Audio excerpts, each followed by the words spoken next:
Hey, welcome back to Dear Aunt Susan Advice on Being Human. I'm your host, Aunt Susan Patang, and I'm so glad you were able to join me today. I've got some really great relationship questions that I can answer. We haven't had too many about relationships. It's been more existential and pandemic related recently, so can't wait to share those with you. I'd love to ask a favor of you, though. First of all, want to get some more questions, please send them to Susan A.T. The Quiet Zone at gmail.com. That's my business, The Quiet Zone Coaching. And I'm a life coach, which is why I answer these questions for people. But I also want to ask you for some feedback. What kind of questions do you want to hear more about? What life skills would you like to hear more about? So please send me an email and let me know what's going on in your mind and what you would like to see. First of all, first question. Okay, we're going to answer a question from Melissa. And this is about a breakup that she had. She managed to get through Christmas. It was hard. She says, I had to do it for my kids. 5 months now since my ex broke up with me. Lots of therapy, and I've only just returned back to work. All through this hurt, my feelings have not changed for this man. I still love him so deeply. Seeing him at work kills me. He doesn't talk to me. I know he's with someone else now, and is it so wrong to hope that it doesn't work out and he comes back to me?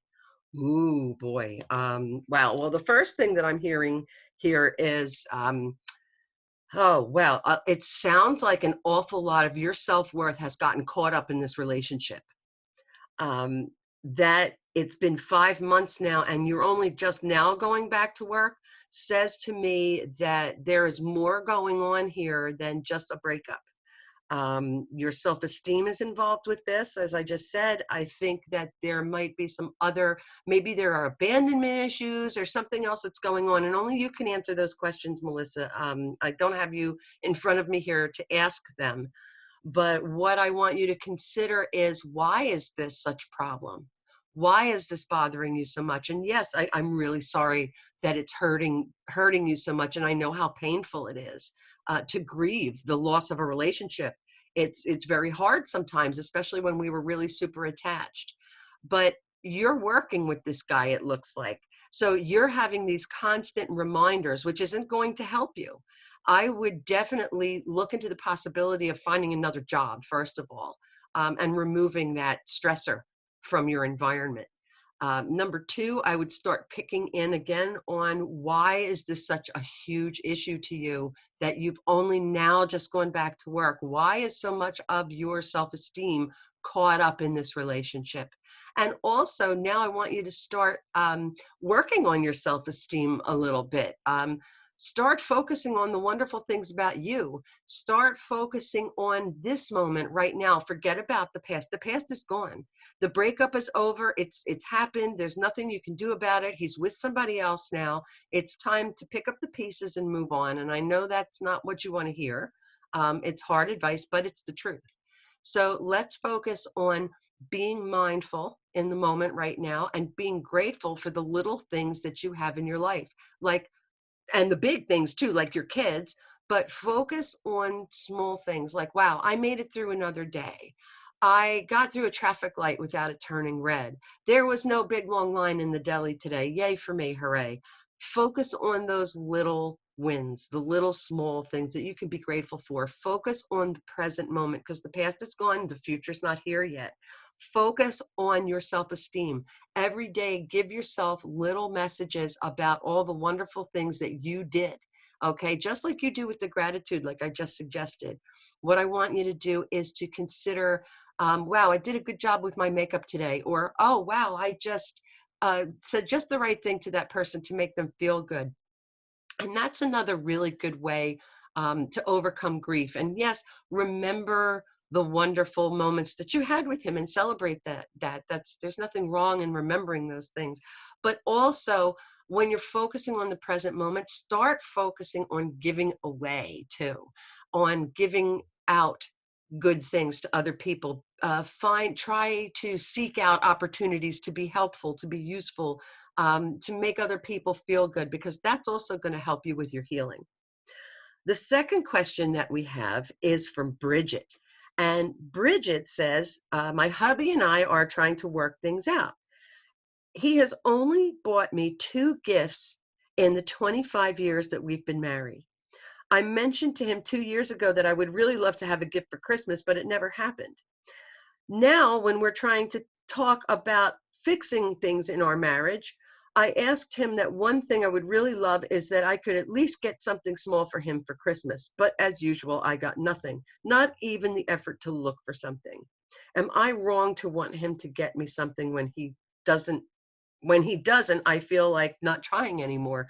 And I can understand that, Bridget, when all you're asking for is one small thing, and there are two different ways that we can look at this situation. And I'm not sure about the details. I don't have you sitting in front of me, so I can't answer with certainty. But the first thing is, if he's the kind of person who can't even buy you a small Christmas present, why would you want to be with this man? Is he that selfish and self-absorbed all the time? After 25 years of marriage, why would you expect anything different? That's another point of view. Are you asking too much of him? Does he have no, maybe he feels uncomfortable buying gifts for people for some reason. Maybe he doesn't have the money to buy the things for you that he thinks you deserve. So a really good thing to do when you're having a conflict with other people is to put yourself in their shoes. What do you think? Why do you think he is behaving that way? What is it you think is going through his mind? Okay. And while that doesn't excuse bad behavior, what it does do is it gives you a little more compassion for his situation and his point of view. I'm not sure whether he's just a self-absorbed jerk or if this is a situation where there's actually something deeper that's going on with him. How is he in the rest of the time that you're together? I mean, you spent 25 years with this man. I mean, what is it about him that's wonderful and great? Look for those things. What are the wonderful things about him? If his lack of gift-giving skill is really not about being selfish, but maybe something else, it might be something that you can overlook. So as you can see, there's more than one way to view this. And look at your own motivations too. Are you just looking for him to give you a sign of love? Does he give you other signs of love? Okay. And those are the kind of questions that you have to ask yourself when you're trying to decide whether or not it's worth trying. I have to say that my knee-jerk response is going to be something like, wow, you're trying to work it out and he can't even, buy you a scratch-off lottery ticket. I mean, come on. Um, but that being said, a gift isn't important. It's the intention behind it. And again, look at his intention. Look at why he's behaving that way. Why does he not buy you presents? What is the MO there? And that's going to give you a better clue as to whether or not it's something that you should really maintain, or try to keep. Okay, the next question is not relationship oriented. It's another pandemic question. But Melanie wants to know, what do you do if you feel like your life is on hold due to the pandemic crisis, and how do you move on and realize that this is now going to be the new normal? And I think that's a question that a lot of us are asking right now. So what I do is I try to experience each moment in its own time. So normal is whatever happens to be happening that day. Okay, normal is a relative term. And if this is the way that my world is right now, then I will adapt. So if your world changes tomorrow, adapt with it. If what it's like today, adapt to it. Take each moment as it comes. Focus on what's awesome, amazing, and wonderful about each of those moments. And I know this sounds like a broken record with me, doesn't it? But these are the key life skills that you need to find happiness in life and to be content no matter what is going on. Find the positives, okay? And when you do that, you will not just survive, but you will thrive. So take each moment as it comes and value it for what it is and adapt to whatever is going on. Okay. So those positives that you can take can may only include that you are strong enough to survive it. You're strong enough to survive adversity and uncertainty. Learn that sometimes all we can do is the best that we can do, and that's all that counts. So sometimes that's your only positive takeaway, but look for it, find it. Um, let's see, what's our next question going to be? Oh, here's another pandemic question. I'm going to wait for that. Come on, back up for ooh, okay. All right. So David says, my family is a burden to me. What can I do to change my life? Okay. So I do not have anywhere near enough information to answer that question accurately, but I am going to give you some advice on family dynamics in general. Okay, so I don't know how old David is, um, how they're being burdensome to him. I mean, this he could be a teenager and this family is burdensome to him because they won't let him do what he wants to do. Or he could be a 50-year-old man whose elderly parents are burdening. So I don't know. But I'm going to assume here that there are some behaviors on the point of his family that are causing him distress in his daily life. So what I'm going to offer here is how to set limits. And you can use this. Um, there are a lot of different situations in which you might have to set limits, not just with family, but also at work and with friends. So you can set limits by using the XYZ formula. When you do X, I feel Y, and I'd like Z. So here's an example. When you constantly ask me for rides, I get angry. Could you please find someone else to drive you around? When you do X, I feel Y, and I'd like Z. Another example would be when you depend on me to take care of most of the expenses, I get tired and frustrated. Can we figure out another way to take care of the bills? When you do X, I feel Y, and I like Z. So that's a really good formula to use when you need to set limits. And I have to tell you here, it's all about tone, okay? Um, if you are being bitchy and rude and hostile, you might start a fight rather than fix it, okay? You want to be gentle at first, but you can start getting a little stronger if they don't back down, okay? Another thing is just like what we were saying before with Bridget and her husband who doesn't buy gifts. Walk a mile in their moccasins. What is, now in David's case, he can ask himself, what is motivating my family members to behave the way that they are? Why are they the way that they are? They might have past experiences that made them bitter. Maybe they're afraid and anxious. Maybe they're angry, and it might have nothing to do with him. Finding compassion doesn't justify their behavior, as we said before, but it does make it easier to tolerate, and it also gives you a fresh perspective. Um, Another thing that he could do is to change his focus. How would he feel if his family wasn't there? Would he miss his parents or whoever it is that he's speaking about? If grandma wasn't there to ask you for favors, would you think about her? Would you miss her?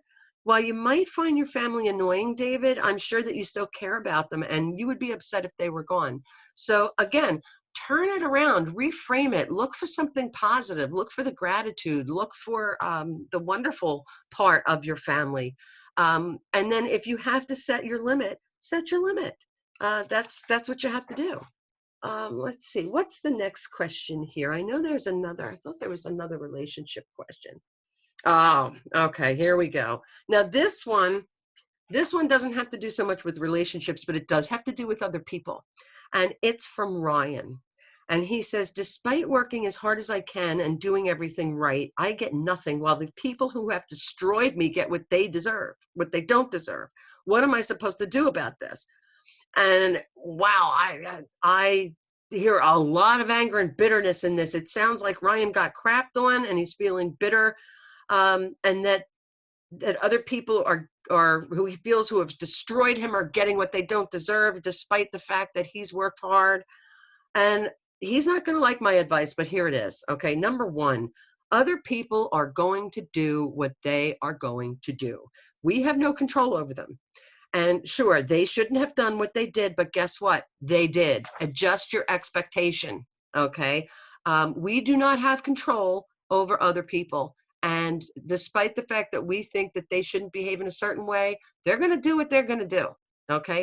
Um, Overcome the notion that life is fair, because it's not. There are going to be people who don't deserve things, and they're going to get them anyway. Okay. We could work hard and our whole lives and get shit. Okay. And that is not fair. No, you're absolutely right. But that's what happens. That is reality. Okay. So, what we can do to keep this from happening in the future is to learn the lessons, learn the life lessons. What mistakes did you make? What positive and constructive solutions can you come up with to solve the problem? Okay. You can't control their behavior. You can't make life fair, but you can control your attitude. You can control your response. Learn the lessons. Look for the positives. Look for the solutions. Change your perspective. Being angry and bitter and being a victim might feel good for a while, but they're not going to help. Find the positives in the situations. Be grateful for what you already have. Be grateful for those positives. And yes, they are there. You're just not seeing them because you're angry. Okay. Remember those lessons that you learned. Be grateful for them too. Or else you might have had the same experience over and over and over again. And use this as a jumping point to start over. Without having more details, I can't give Ryan any more info, but he'll know what to do. And this time he'll be smart enough not to get taken advantage of again. Learn those lessons, right? And also, Ryan, pat yourself on the back and give yourself a big round of applause for being tough and strong. You just survived other people crapping on your head. Okay, that makes you one hell of a badass, doesn't it? And then pull away also from the victim mentality. That is manipulative. Be the bigger man. What kind of person do you want to be? Okay. Do you want to be the victim and the sad person who everybody pities? Okay. What are you getting out of that? That's not helping you. Getting or having self pity might keep you. It's safer and easier than actually doing what it takes to solve the problems, doesn't it? Do you want to feel at the end of the day guilty and angry that you didn't handle things well or that you didn't get what you needed? Or do you want to be proud that you overcame that adversity and you were tough enough to start again? So there's some, sorry guy, there are some really hard words of advice that I'm going to throw out there for Ryan. And Ryan, I do invite you to message me back. And to let me know what I'm missing, because it sounds like there's some things going on that I don't have enough information about. Okay, next question. Ooh, okay, here's another pandemic question. Ben has asked, what are some ways to maintain a sense of awe about life when the pandemic restricts so many possibilities? And yes, I understand that, Ben, because I'm always talking about finding gratitude and awe and wonder in each individual moment. And the pandemic has really restricted our movements and what's happening. And I get that. But let me ask you this. Look around you. What do you see? Okay. So where's look, there's your cell phone. Think about it. It's a miracle. You can speak to somebody over the air. No wires required. It's a computer in the palm of your hand. That's pretty amazing. There's something you can feel awe about. How about your computer and your TV and your car and all the other tech that you use every day? So someone had to design that and manufacture it. These are all tools that were created to make our lives easier, and they are more miracles, more things to maintain a sense of awe about your life. That has nothing to do with the pandemic, does it? Look out your window. What do you see in nature? Do you see trees? Do you see birds, grass? Is there snow? Is there rain? Think about the processes that have to happen in nature to create those things. Consider evolution, consider lifespans, and how plants and animals have to grow up and mature and then they die at the end of their life, just like we do. These are more miracles, okay? More things that you can maintain that sense of awe about. And these are just like little everyday things that we take for granted, aren't they? I mean, they're there all the time. We just never see them. So we take other things for granted too. Like, think about this. If you brought Ben Franklin back and put him in front of Netflix, he'd probably have a heart attack. But we take those kind of things for granted. Okay. Oh, what are we going to watch tonight? So find those little things to appreciate. Find those things to be grateful for and discover that awe and wonder in daily life, whether there's a pandemic or not. It's there. All you have to do is look for it. Okay. Um, all right. So we did this one. We did this. Okay, let's see. Okay, and here's this one is also, we got a lot of pandemic questions. Wow. Okay, here's another pandemic question. How can I stop worrying about world events that I can't control?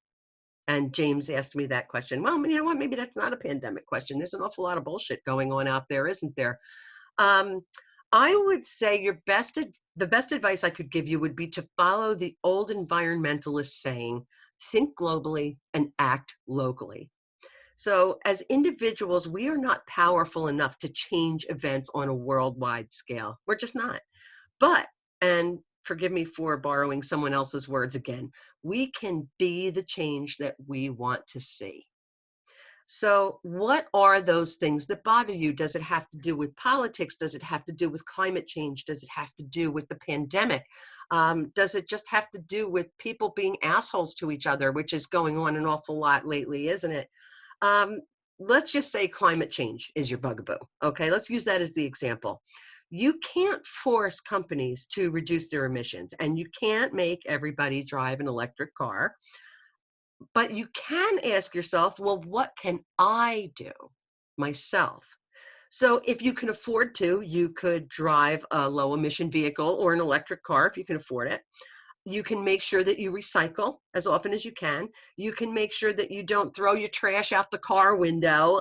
You can make sure that you're not flushing things down the toilet that might harm the environment, like drugs or chemicals. You can buy as many environmentally friendly products as you can, both for your home and for your work. You can do your best to reduce the amount of water that you waste on a local level. And that in turn, if everybody did that, is going to contribute to correcting the problem on a global level. So the more people that do it, the bigger of a change that we're going to see, right? And you will now have a clear conscience because you know that you've done everything that you could do to solve the problem. And that's what's so wonderful about having a problem solving attitude. Okay. Think globally, act locally. So, what the best environmental advice, by the way, I'm just going to throw this in there, that I heard about that was from David Attenborough. He's a huge environmentalist in his 90s from Great Britain. He's very famous. I don't know if you've ever seen any of his documentaries. He's been around for years and years. And he said, if you can't think of anything else to do, stop wasting. Okay. That's probably the best environmental advice that he could offer. And I thought that was really great.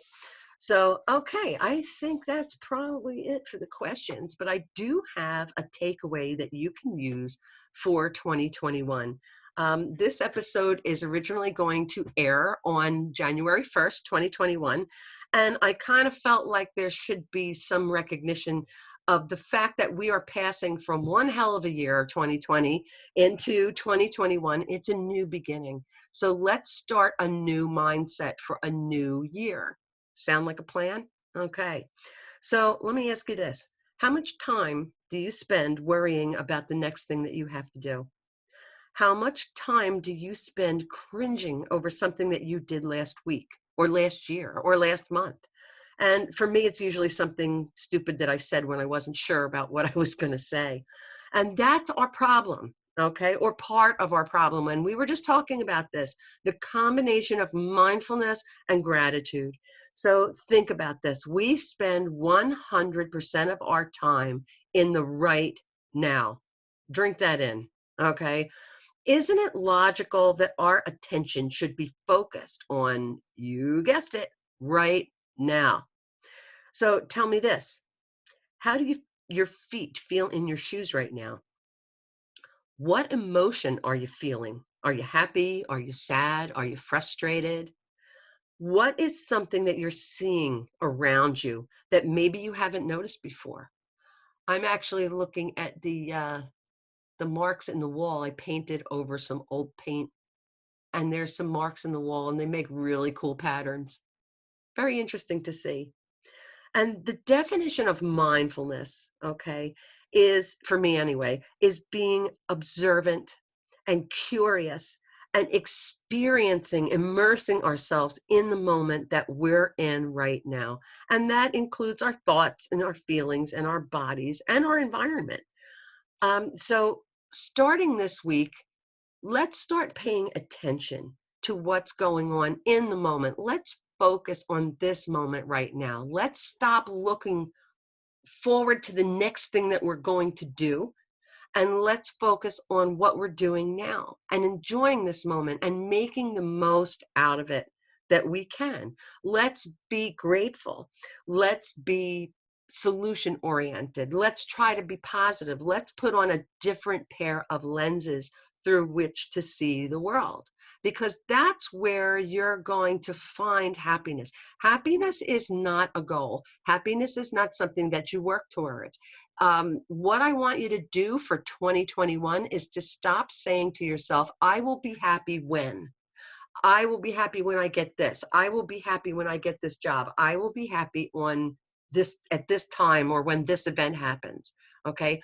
It doesn't work that way because you will never be happy. Okay. When you will be happy and what does work is when you pay attention to this moment right now, and when you find gratitude for what you already have. And I'm talking about not the big honking things, okay? Of course, we're all grateful for our partners and for our homes and for the people we love. Of course, we're grateful for those things. Find gratitude for the minutia. What did I say before? The short line in the supermarket, or the green light that you made it through, or the fact that you finished your chores in record time, okay? Those are all little tiny everyday things that you can be grateful for. You can find awe and wonder and amazement at the way the light sparkles on the water when it comes out of the faucet. Okay, look for those things. How do you, like I said, how do your feet feel in your shoes right now? What's going on in the room around you? How are you feeling mentally, emotionally? Look for those things, feel them, experience them. And a really good way that I can, an example that I can give you about what I mean about being mindful is think about how rooms in your house or even your office feel different at different times of day with different light. Think about how different the office or your workplace feels when everybody's gone home and there's nobody left and it's quiet. Think about that. And that experience of how it's different, bring that to your everyday life, to every individual moment. And I'm really glad that you stopped by to visit with me and to listen to the advice that I had to give to everybody. I would love to encourage you to go to my website, www.thequietzonecoaching.com. And what I do is I offer an essential life skills assessment. It's free. You can make an appointment with me one-on-one. We'll talk on Zoom or on Google Meet, and I will sit down with you and we will discover the 3 areas in your life that are holding you back from happiness and peace and contentment and creating frustration and stress in your life. And we'll also identify the number 1 thing that you can do to make it better and to move forward. How does that sound? So it doesn't cost you a dime. I want you to go to www.thequietzonecoaching.com. On the services page, you'll see it. You can, there's a link to my scheduling page. Go there, make an appointment, and we will talk. Thank you so much for joining me. I hope you have a wonderful new year. Namaste.